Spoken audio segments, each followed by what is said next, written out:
Ngayon, ipagpatuloy natin mga kapatid, lalo na sa paggamit nila nitong munting aklat, lumang aklat ng Katoliko. Mahirap na ito hanapin pa. No? Ang Katoliko, ang katisismo ni Father Luis D. Amasquita na ginagamit din ng mga ministro ni Felix Manalo, mga kapatid. At paano nila ginamit? Ito.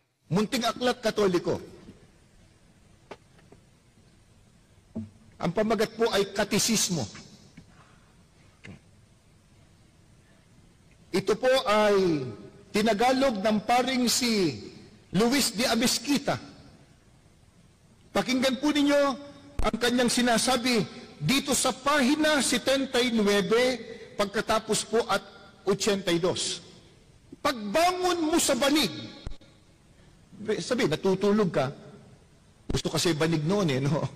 Ngayon, hindi na yata uso banig Pagbangon mo sa banig, agad kang manikluhod sa harap ng isang krus o isang mahal na larawan. Bakit daw? Ituloy natin. Kung maninikluhod ka sa tapat ng altar, magwika ka ng ganito, sinasamba kita. Yon ang pagbasa ni Arnel Tumana na ministro ni Felix Manalo sa Iglesia ni Cristo, mga kapatid.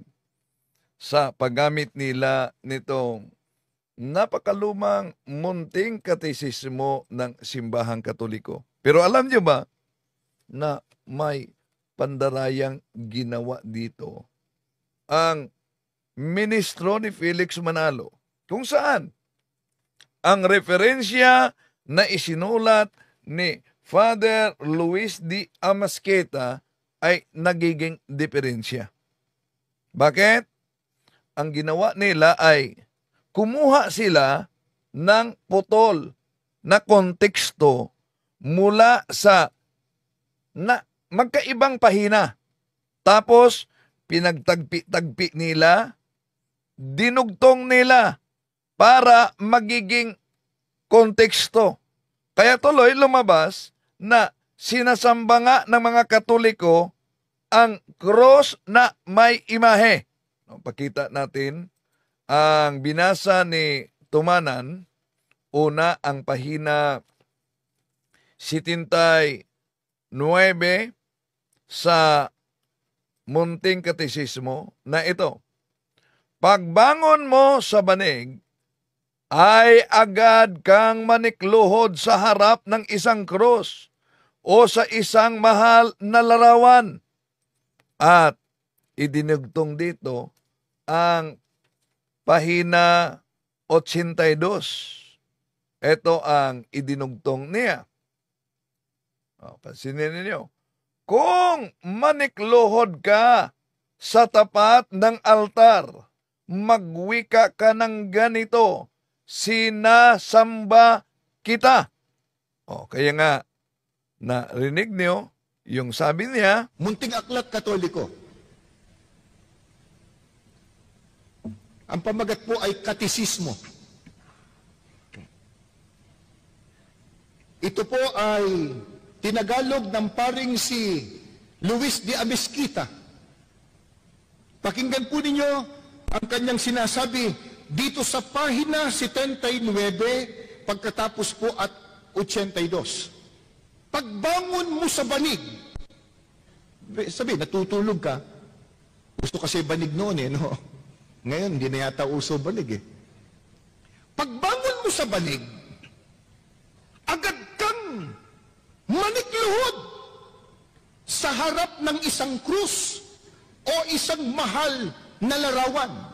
Bakit daw? Ituloy natin.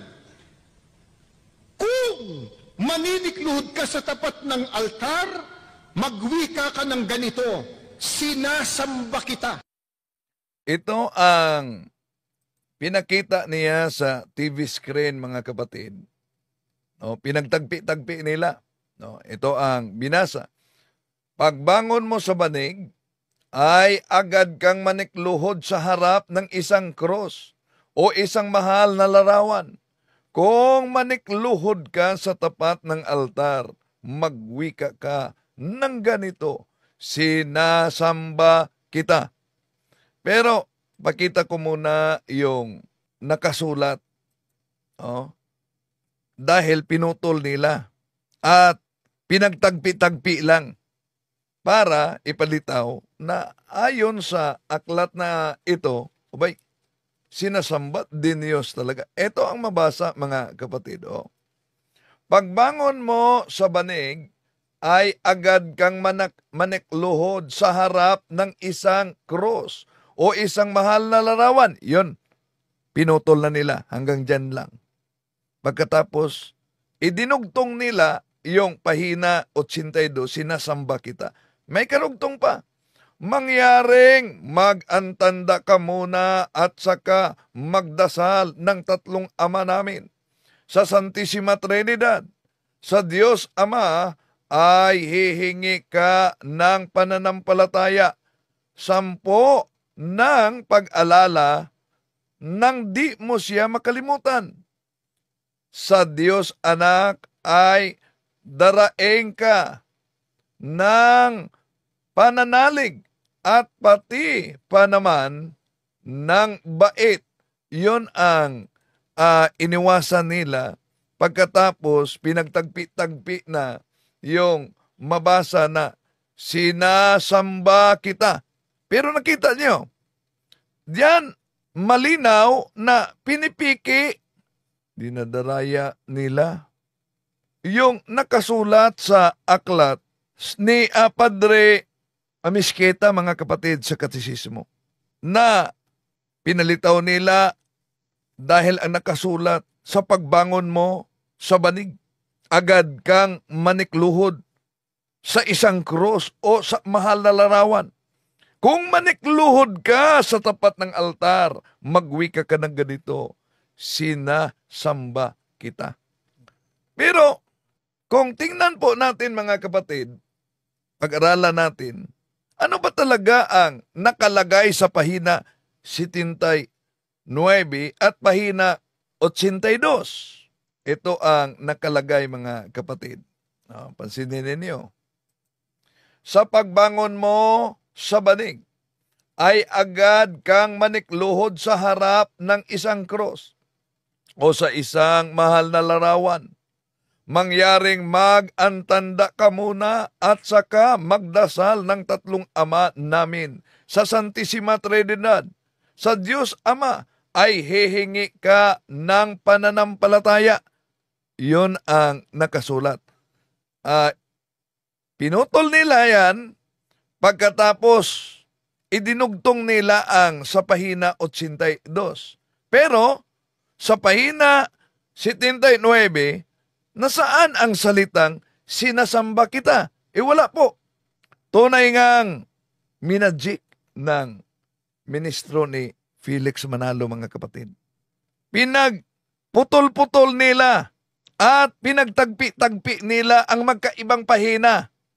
Idinugtong para magiging isang konteksto na ang larawan ay diniyos ng simbahang Katoliko. Ipinagsama nila yung pahina 79, ito, na mabasa sa pahina 79, sa pagbangon mo sa banig, agad kang manikluhod sa harap ng isang krus o isang mahal na larawan. Pagkatapos kumuha sila dito, mga kapatid, sa 82. Kung manikluhod ka sa tapat ng altar, magwika ka ng ganito, sinasamba kita. Yan ang ginagamit ng mga ministro sa kanilang pangangaral. Matagal na yan, panahon pa yan ni Felix Manalo. No? Napansin ninyo na pinagsama nila ang dalawang konteksto, mga kapatid, mula sa magkaibang pahina sa aklat na ito. Kaya naging ang referensya ay diferensya. na sa pagbigkas ni Arnel Tumanan na ministro ni Felix Manalo, ang pamagat po ay katisismo. Ito po ay tinagalog ng paring si Luis de Amezquita. Pakinggan po ninyo ang kanyang sinasabi dito sa pahina 79 pagkatapos po at 82. Pagbangon mo sa banig, sabi, natutulog ka. Gusto kasi banig noon no? Ngayon, hindi na yata uso banig Pagbangon mo sa banig, agad kang manikluhod sa harap ng isang krus o isang mahal na larawan. Bakit daw? Ituloy natin. Kung maninikluhod ka sa tapat ng altar, magwika ka ng ganito, sinasamba kita. Yan mga kapatid. So napansin ninyo, pinagsama nila ang dalawang konteksto mula sa magkaibang pahina. Kaya yon ang binasa. So, itong ganitong classic na style na pinagtagpi-tagpi at pinagchap-chap nila yung konteksto ay malinaw na isang pandaraya, mga kapatid. No? Inalayo nila ang tunay na konteksto sa nakasulat sa naturang aklat. Sa pahina 79, wala namang pahayag na dahil ganyan din ang ginawa, mga kapatid, na mabasa sa 79 sa pagbangon mong sa banig, agad kang manikluhod sa harap ng isang cross at isang larawan, may iniwasan sila. Ano yung iniwasan nila? Ang iniwasan nila yung karugtong at pinutol nila ito. Sa harap ng cross at sa isang mahal na larawan, mangyaring mag-antanda ka muna. Kinuha nila yan at idinugtong nila yung kabilang pahina, sinasamba kita. Sa pahina 82, mga kapatid. Pero kung mapansin ninyo sa pahina 79, meron bang bawal ba ang pahayag, mga kapatid, na lumuhod sa harap ng imahe? Hindi, dahil alam niyo sa Biblia, kahit si Josue, lumuhod mismo sa harap ng arko. Asan yan mabasa? No, ito. Ang mabasa natin sa pagluhod mismo ni Joshua. Sa Josue Kapitulo 7, versikulo 6, Joshua and the leaders of Israel tore their clothing in dismay, threw dust on their heads, and bowed down, facing the ark of the Lord until evening. So, asan sila lumuhod? Sa harap ng arko ng Diyos hanggang gabi. Ang tanong, yun po bang arko ng Diyos, Ark of Covenant? Meron po ba yung mga larawan ng mga anghel? Balikan natin ang Numbers chapter 7 verse 88. Ito po ang ating mabasa. Whenever Moses went into the tabernacles to speak with the Lord, he heard the voice speaking to him from between the two cherubim above the ark covers the place of atonement that rests on the ark of the covenant. The Lord spoke to him from there. Kung maalala ninyo, isa sa mga argumento na ginagamit nila, mga kapatid, di kailangan na ang larawan. Bakit di kailangan ang larawan? Dahil ang Diyos ay espiritu at dapat sambahin siya sa espiritu at katotohanan. Tanong, Tama naman na ang Diyos ay espiritu. Pero di ba kayo nagtaka kung bakit itong Diyos na espiritu sa Numbers Kapitulo 7, Números Kapitulo 7, 88, ay nagpagawa ng 2 larawan ng mga kerubin anghel at dun siya nakipagtagpo at nakipag-usap kay Moises ayon sa Numbers chapter 7 verse 88. Ba't gumamit siya ng larawan?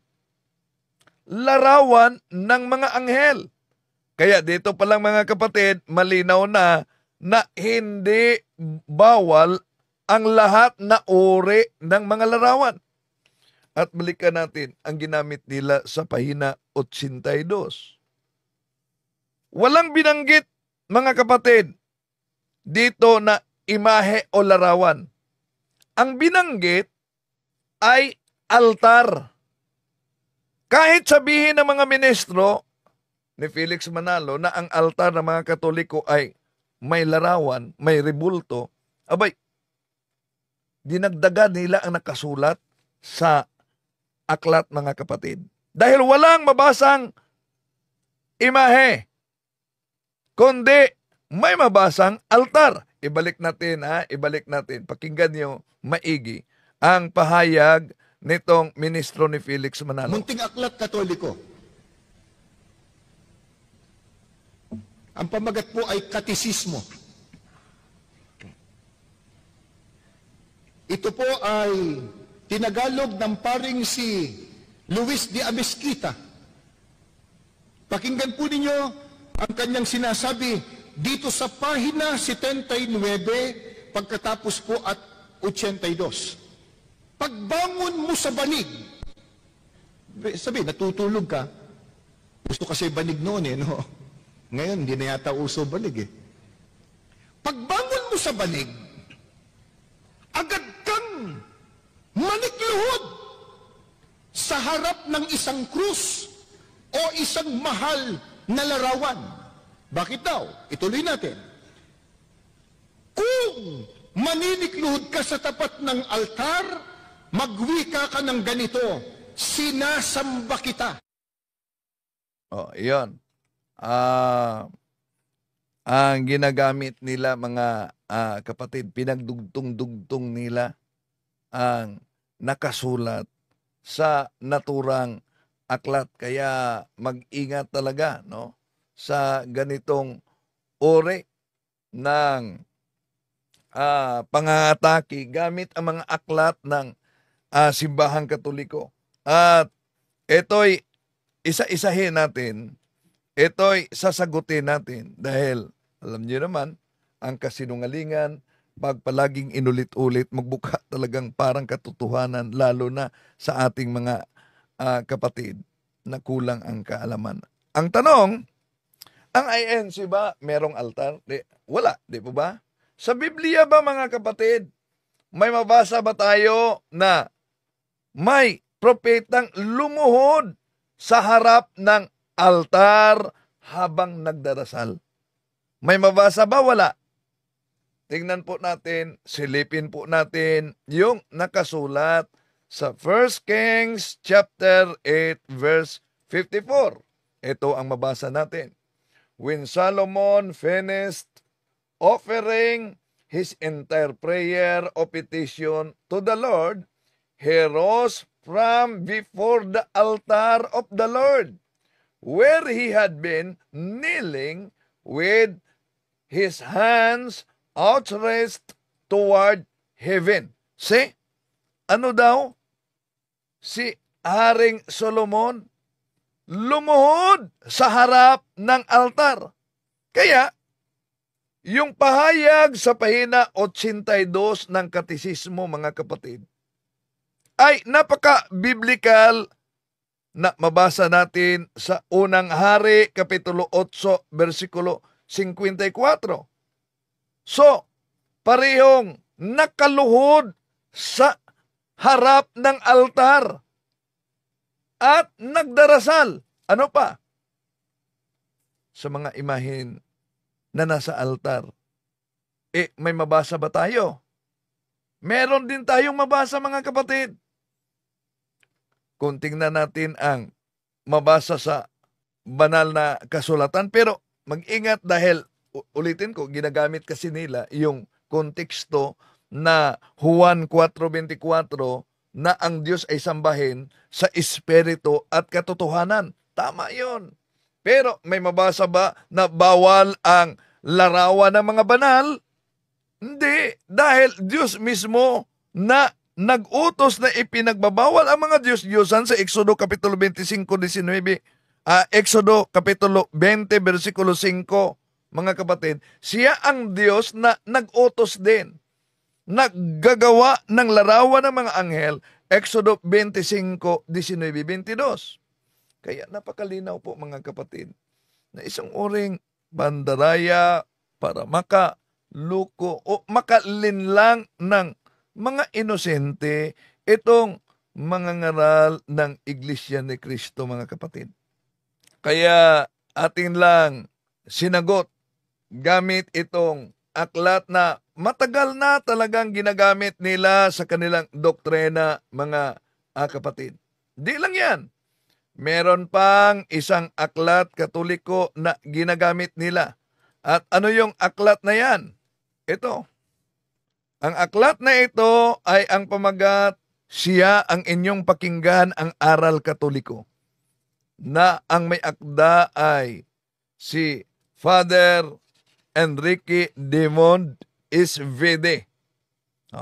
Pakinggan natin ang ministro ni Felix Manalo, mga kapatid. Ayan. Babasahin ko po ang isang aklat Katoliko. Siya ang inyong pakinggan, ang aral na Katoliko. Ito po ay isinulat ng paring si Enrique Demond. Inilathala ng Catholic Trade School, may imprimatur at nihil obstat ni Jose Jovellanos, imprimatur ni Jose Bustamante. Babasahin ko po ito dito sa pahina 12. Ito po ang sabi ng pare, hindi po kami.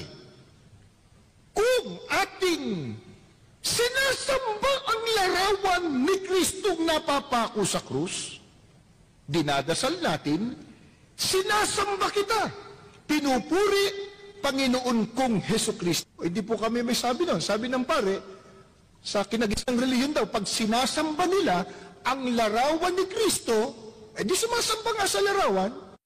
Ayan. Ito ang ginamit nila na aklat na binasa na may kasamang pasigaw-sigaw pa si Mr. Arnel Tumanan na ang nakasulat sa pahina 12 ni Father Enrique Demond Isvede. Kung ating sinasamba ang larawan ni Kristong napapako sa krus, dinasal natin. Sinasamba kita at pinupuri Panginoon kong Heso Kristo. Yon.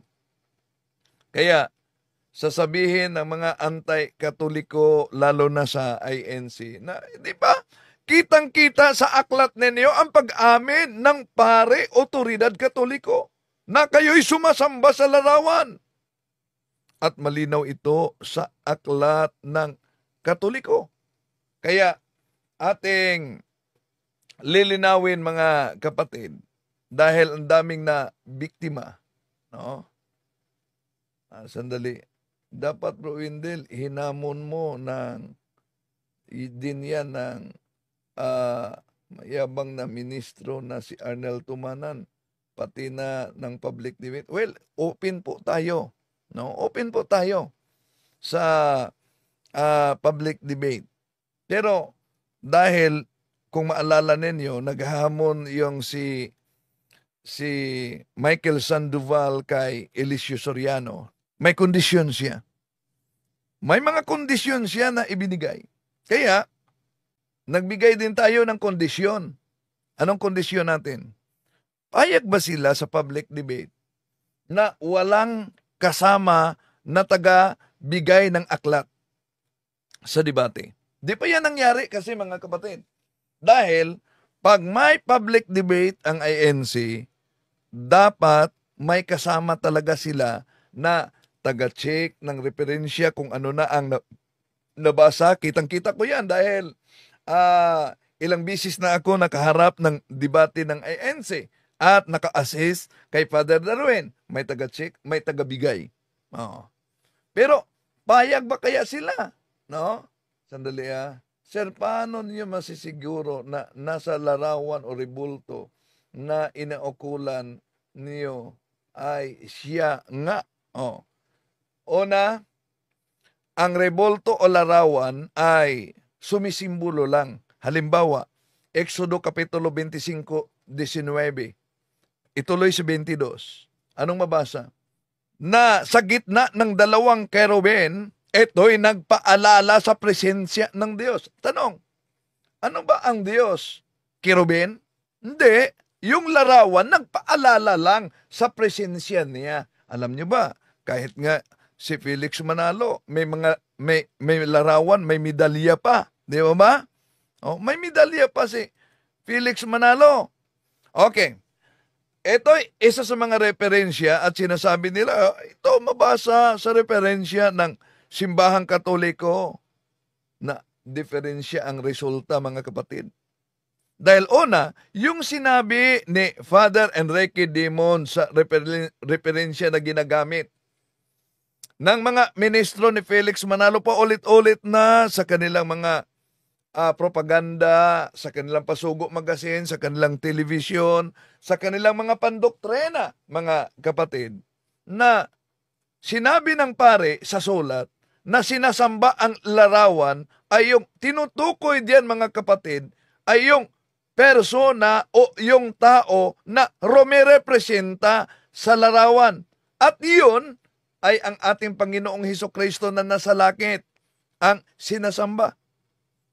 Baka magreklamo sila sa salitang sa sinasabi nating pagsamba, mga kapatid. Una, lilinawin natin na sa theology ng Simbahang Katoliko, ang salitang pagsamba ay nahahati sa, kahit sa Bible, papakita natin mamaya, mga kapatid, na nahahati sa tatlong bahagi. Baka magreklamo naman ang mga anti-Catholic, lalo na sa INC, na di ba malinaw ang sulat ng pare. Sinasamba ninyo ang larawan.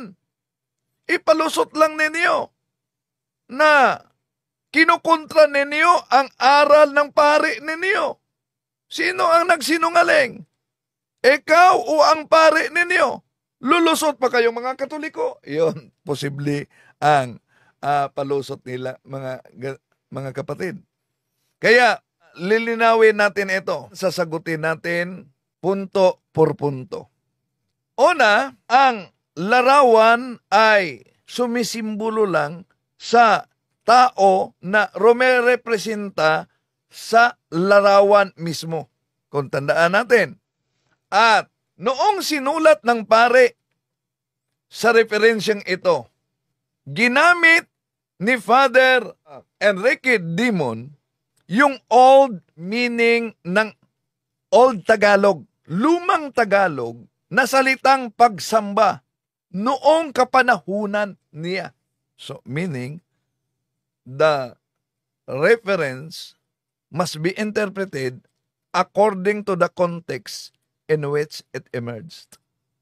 Historically, mga kapatid, pag sinabi nating samba o sa English worship, alam niyo ba, noon sa Old English, mga kapatid, kahit sa lumang Tagalog, nangangahulugan ang salitang pagsamba of worship na pagbigay galang, pagbigay respeto. Kung tingnan ninyo ang diksyonaryo, pagbigay parangal, pagbigay pugay.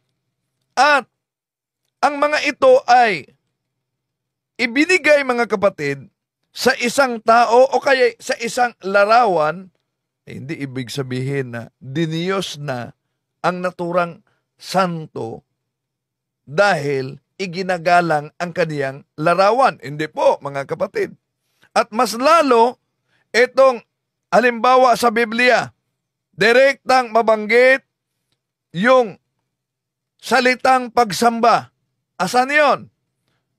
Halimbawa, sa English, worship, no? Ito, mabasa natin, mga kapatid. Sa 1 Chronicles chapter 29 verse 20. And David said to all the congregation, Now bless the Lord your God. And all the congregation blessed the Lord God of their fathers, and bowed down their heads, and worshiped the Lord and the King. Napansin niyo ba ang ginagamit sa King James Version na salin ng mga protestante? Mabasa natin ang salitang worship the Lord and the King. Kung sasalin sa dating Biblia, Tagalog, ito ang mabasa natin mga kapatid. At sinabi ni David sa buong kapisanan, Ngayoy purihin ninyo ang Panginoon ninyong Diyos, at ang buong kapisanan ay pumuri sa Panginoon, sa Diyos ng kanilang mga magulang, at iniyukod ang kanilang mga ulo, at sumamba sa Panginoon at sa hari. Napakalinaw sa protestante na salin yan. Ano daw? Sa 1 Chronicles chapter 29 verse 20 sa dating Biblia, sumamba sa Panginoon at sa hari. Ngayon, ano ba ang translation diyan sa Good News sa salitang pagsamba, mga kapatid? Ito ang translation sa Good News Bible sa salitang pagsamba. Ito, pansin niyo. Then David commanded the people, Praise the Lord your God. And the whole assembly praised the Lord, the God of their ancestors. And they bowed low and gave honor to the Lord and also to the King. So, napakalinaw mga kapatid na ang salitang pagsamba dito ay Old English na ibig sabihin ay honor. Mabasa natin sa ibang salin, King James Version, ang salin ng ang dating Biblia, samba talaga ang ginagamit. Hindi lang Panginoon. Sumamba ang kapisanan. Saan? Kundi pati na sa hari. Ang hari ay kanilang sinamba. Ibig ba sabihin na dahil mabasa na sinamba nila yung hari, ang hari ay nagiging Diyos na? Hindi. Dito papasok mga kapatid, ang ibang meaning ng salitang worship o salitang pagsamba sa Old Tagalog at even worship in Old English. Ito yung nagbibigay respeto, yung honor, nagbibigay parangal, nagbibigay galang, nagbibigay pugay sa hari. Hindi dahil ginamit ang salitang pagsamba, pag Diyos na, paggalang yan. Malalaman natin mga kapatid, dito sa bagong translation sa salita ng Good News Bible na ang salitang pagsamba ay ibig sabihin honor. Muli nating ipakita ito sa naturang talata. And give honor to the Lord and also to the King. Para sa kanila, makabasa lang ng salitang pagsamba, makabasa lang ng salitang worship, ang ibig sabihin din Diyos na. Pero alam ba nila, kahit sa King James Version, na ang propeta ay sumamba sa kapitan mismo ng mga sundalo. Asan yan mabasa? Joshua chapter 5 verse 14, King James Version. Ito mabasa natin. And he said, Nay, but as captain of the host of the Lord am I. Now come. And Joshua fell on his face to the earth, and did worship, and said unto him, What saith my Lord unto his servant? Napakalinaw mga kapatid, Josue Kapitulo 5, versikulo 14, kung saan mabasa natin na si Propeta Josue nagpatira pa sa lupa at sumamba sa harapan ng kapitan ng mga hukbo ng Panginoon. Abay, ibig ba sabihin na sinamba na ni Josue ang kapitan ng hukbo ng Panginoon bilang Diyos? Hindi. Dahil ang ginawa niya ay nangangahulugan lamang na pagbibigay galang, pagbibigay respeto sa dumating na kataas-taasang kapitan sa hukbo ng Panginoon. Kaya nga kung sisilipin natin ang bagong translisyon sa tinatawag na New International Version sa naturang talata, Josue Kapitulo 5, Joshua chapter 5, verse 14, ito ang mabasa natin. Neither replied, but as commander of the army of the Lord, I have now come. Then Joshua fell face down to the ground in reverence, and as he asked him, what message does my Lord have for his servant? So dito babasa natin mga kapatid na ang salitang pagsamba, ang salitang worship ay ginamit na reverence. So, diyan pa lang mga kapatid, mali na ang kanilang interpretasyon sa paggamit sa mga aklat Katoliko. Kaya mag-ingat talaga at sa mga Katolikong nagsubaybay. Ngayon, hindi sapat lang na magsamba sa linggo. Dapat alam mo ang pananampalataya mo para di tayo matangay sa mga bulaang mga ngaral sa paligid natin ngayon. Kaya mag-ingat mga kapatid. Lahat na binigay natin na talata sa Biblia na ipinakita natin mga kapatid, na direktang sinabi yung salitang worship sa Old English, sa Old Tagalog, sinasamba. Na mabasa natin na sinasamba ang kapwa-tao. Diyan pumasok ang Latin meaning sa salitang dulya, na yung dulya, ito ay paggalang. Ang dulya ay pagrespeto. Ang dulya ay parangal. Ang dulya ay pagbigay-pugay. So, natural lang na ibinigay sa isang tao noon sa pamamagitan ng iisang salita lamang mga kapatid, ang salitang pagsamba o worship na ang kahulugan sa Latin dulya na ibig sabihin paggalang, pagbigay parangal, pagbigay pugay. Nangangahulugan na ginagalang mo dulya sa Latin. Yun ang ginagamit na meaning mga mahal na kapatid. Pero kung sinasabing sinamba mo ang Diyos at Diyos lamang, yun ang tinatawag na latria na ginagamit na kahulugan doon sa isang ore ng napakataas na pagparangal at napakataas na pagpupugay at pagsamba sa Diyos lamang yan ibibigay. Kaya yung sa referensya na sinasabing pagsamba sa Latin ay dulya, yung larawan, di nangungahulugan mga kapatid na yung larawan na iyon na diniyos na, kundi ang salitang pagsamba o dulya sa Latin ay pagbigay galang, pagbigay pore, pagbigay pugay. Iba yon sa sinasamba na tinatawag na latria. Ang latria ay napakataas na pagsamba para sa Diyos lamang mga kapatid.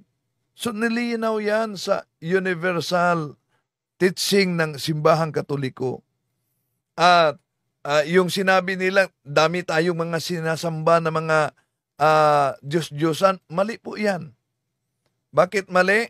Una, mga mahal na kapatid, ang opisyal na aral ng simbahang Katoliko, ito po ang mabasa sa Catechism of the Catholic Church. Catechism 2132, the Christian veneration of images is not contrary to the first commandments, which prescribes idols. Indeed, the honor rendered to an image passes to its prototype, and whoever venerates an image venerates the person portrayed in it. The honor paid to sacred images is a respectful veneration, not the adoration due to God alone. O see, napakalinaw ang mabasa sa katisismo ng simbahang Katoliko, mga kapatid. No? Na yung tunay na pagsamba, latria ng mga Katoliko na para sa nag-iisang Diyos lamang. Malinaw yan sa Catechism of the Catholic Church. Kaya kung tingnan natin, silipin natin Catechism of the Catholic Church, number 152, ito mabasa natin, mga mahal na kapatid. The Church never ceases to proclaim her faith in one only God, Father, Son, and Holy Spirit. Ito din ang mahirap unawain kahit ni Kibuloy. Paano daw nagiging one and only God? Yan, na tatlo na. Kaya nga, parang di nila nabasa ang King James Version sa 1 John chapter 5 verses 6 up to 7. For there are three that bear record in heaven: the Father, the Word, and the Holy Ghost. And these three are one. So, yung pagsamba ng ibig sabihin ay veneration, to give honor, paggalang, mga kapatid, ay inuukol sa mga banal na imahe. Pero yung pagsamba na para sa Diyos, yun ang tinatawag na adoration due to God alone. At malinaw yan sa Catechism of the Catholic Church ng Simbahang Katoliko, 2132. Napakalinaw at napakaganda ng aral ng Simbahang Katoliko na tinatilikuran sa mga kapatid nating nadaya sa maling akala sa mga sikta na tatag lamang ng tao, mga kapatid. Ano daw ang ating pananampalatayang Katoliko? Una, we worship one God. Pangalawa, faith in one only God. Yan po ang tunay na aral. Yan po ang tunay na paniniwala ng Simbahang Katoliko. Pero tanong, kung bawal talaga ang mga larawan, bakit si Felix Manalo may monumento? Nakita niyo ba? Yon, inaalayan pa ng bulaklak. May monumento. Hindi lang yan, mga kapatid. Maliban sa monumento ni Felix Manalo, alam nyo ba, meron pa siyang medalya. Na yung medalya, nasa Pasugo Magazine nila yan. Eto, ang may akda ay si Benjamin Santiago. Etong mabasa natin. Katulad din naman ng larawan ng medalya ni kapatid na Manalo. Hindi lahat na paggawa ng larawan ang ipinagkakasala ng Diyos. Yan ay nasa pinag-ukulan ng larawan. So, aminado sila na hindi lahat na mga larawan ay Diyos-Diyosan. Aminado sila. Kaya nga, yung founder nila, ginawa ng larawan. Napakalinaw ang sinabi sa Pasugo, Marso 1965, page 2 ni Benjamin Santiago, na hindi lahat na larawan ay ipinagbabawal. Hindi lang yan. Kahit nga relikya ni Felix Manalo. Asan? Mabasa. Pasugo Magazine na ang may akda ay si Benjamin Santiago pa rin. Ano ang mabasa natin? Ito po ang mabasa natin. Marso 1965, page 1. Noong ipagdiwang namin ang ika-50 anibersaryo ng Iglesia ni Cristo, sa pagtitipon daw na ginawa namin sa Araneta Coliseum, inilagay daw sa gitna ng libo-libong kaanib ang relikya ng tronong likmuan ng yumaong si kapatid na Felix Manalo. Ang sabi niya ay, tutol kami sa relikya at ayaw daw kami sa relikya. Kailan namin sinabi ito? Meron ka bang ipinakitang batayan na sinabi naming iyan? Hindi kami sa relikya tumututol. Walang masama sa relikya. So napansin nyo ba mga kapatid? Di daw sila tumututol. Pero banat ng banat sila.